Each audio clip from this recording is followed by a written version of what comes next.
Alright everyone, so I'm actually going to do a quick video of everything that I've learned so far, or top travel tips for coming to Korea. Number one, getting around. Everyone uses IM, which is an app that they have here. It's like the version of Uber, but foreigners, yeah, it's gonna be a bit of a struggle, because if you buy a SIM card just for the data to be able to get around, that means that you don't necessarily get like a Korean number per se, but you can make like WhatsApp calls, but you can't make like normal calls. So you can't download IM because you need to have a Korean cell phone number. Getting around, it's been a bit of a struggle. Also, their Ubers and everything only takes a maximum of 4 people. So if you guys are more than 5 or 5 or more, you're gonna have to order like 2 Uber taxis, which obviously can work out a bit more pricey. What you can also do is, say you go somewhere, whether it's a museum or whatever, you can always ask them to organize IM, like a taxi on IM for you, like a jumbo taxi where you can have like 5 or 6 people in a taxi, but you can only get that again on IM. So that is tip number 1. Tip number 2, people are dressed to the nines, okay? People don't look sloppy, whether they're doing street style, going to work, or even the older people here, the elders, like everyone is looking top notch and snazzy.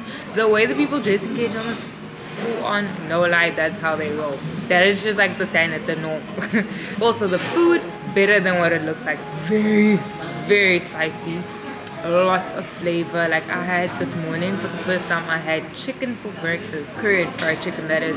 And I think there was tteokbokki in it. I think that's how you say it. Then also, you barely see any people of color here, or even just like people of other ethnicities, just in like general.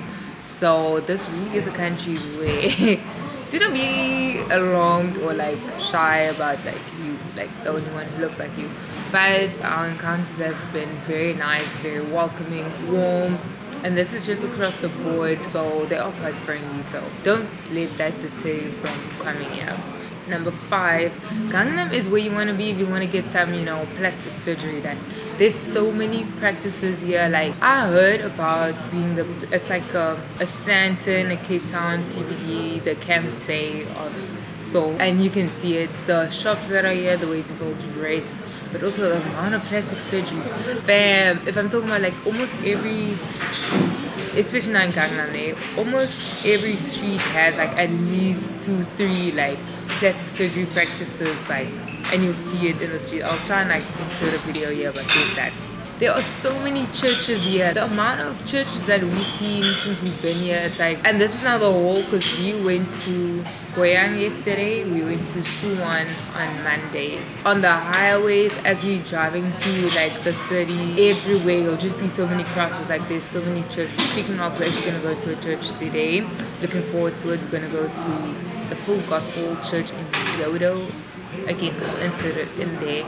But that's actually the church, that one of the mega churches here, and actually in Asia. There's also a high lane or high pass lane on the highway, so when we came from, I think it was when we came from Suwon, and I also saw when we came from the airport. So there's like traffic, heavy traffic, but then there's this one pass where people just like, but not everyone drives in that lane. And then I think you need like a pass to be able to drive. It's like the fast lane. Speaking of cars, mostly Hyundai on the roads, barely any German cars, but if you do see, you'll see like Mercedes, Audi, I think there's Range Rover, a German brand, I'm not sure, but see a lot of those ones. A lot of Porsches. Kia Motors, definitely, because obviously that's also a Korean brand. Barely any Volkswagen, and French cars I only saw one, which was a Chevy. They barely have any presence here, so that's interesting. And so yeah, that is basically in a nutshell what we've learned so far. There are obviously a lot more things that I will discuss. I'm trying to make that shit up, but that's basically it. So what we try and do is think it's advisable if we go to an area and we try and see like what can we do in that area, because traveling in and around the city, like yesterday, it took us almost 47 minutes, if not more or longer, to get to Goyang from Gangnam. Just like take into account how long it will take to get around. It's not as fast as you think, especially if that is the areas that you want to go to. So just like plan ahead your travel time, because the traffic is always traffic. But that's for me for now on my notes. Seoul, Korea.